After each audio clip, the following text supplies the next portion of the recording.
Добрый дзень! Зноў акцыя «Кожная пятніца роднае сваё». 18 красавіка адзначаецца міжнародны дзень помнікаў і гістарычных мясцін. Гэтае свята таксама часта называюць сусветным днём спадчыны. Ідэя была прапанавана міжнародным саветам па ахове помнікаў гістарычных мясцін 1982 года. Ужо ў 1983 годзе рашэнне было афіцыйна зацверджана Генеральнай канферэнцыяй ЮНЕСКО. Мірскі замак – адзін з самых вядомых сімвалаў краіны і аб'ект сусветнай спадчыны ЮНЕСКО. Гэта абарончая крэпасць, якая пазней стала раскошнай рэзідэнцыяй.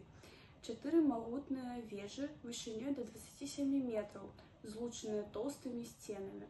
Унутры сапраўдны музей сярэднявечнага жыцця, зброя, мэбля і нават падвалы для захоўвання вінаў. Вось такія гістарычныя мясціны ў Беларусі. Да наступнай пятніцы!